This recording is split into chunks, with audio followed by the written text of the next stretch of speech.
સૌરાષ્ટ્રના છેવાડાના ગામડાઓમાં પણ માદક પદાર્થોનું નેટવર્ક પહોંચ્યું છે।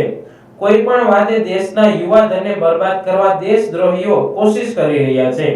Junagadh SOG police inspector R.K.. Parmar તથા પોલીસ સ્ટાફના માણસોને મળેલ બાતમીને આધારે રેડ કરવામાં આવી હતી। એસઓજીના એએસઆઈ વિક્રમ ચાવડા, રમેશ માલમ તથા ઇરફાન રૂમીનને બાતમી મળી હતી કે નરવીરસિંહ બાલુભાઈ લાખાણી રહેવાસી ભૂતવાડી વિસ્તાર લાઠોદરા વાળો પ્રતિબંધિત મેફેડ્રોન ડ્રગ્સનો જથ્થો લઈ લાઠોદરા ગામથી પાણીધરા પાટિયા તરફ જતા રસ્તે બર્ગમેન મોટરસાયકલ લઈ વેચાણ અર્થે નીકળનાર છે।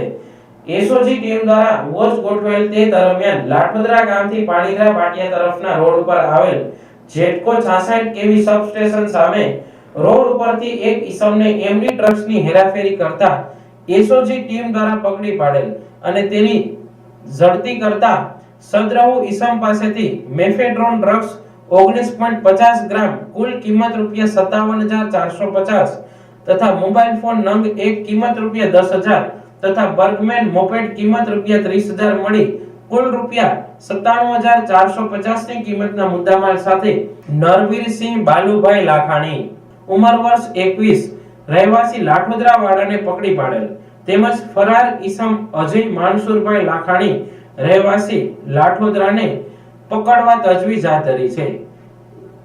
જૂનાગઢ જિલ્લા પોલીસે તમામ યુવાનો વિદ્યાર્થીઓને નશીલા પદાર્થ ડ્રગ્સ વગેરેથી દૂર રહેવા જાહેર અપીલ કરી કે ડ્રગ્સ અને નશીલા પદાર્થોનું સેવન ફક્ત તમને જ નહીં પરંતુ તમારા પરિવારને પણ બરબાદ કરે છે।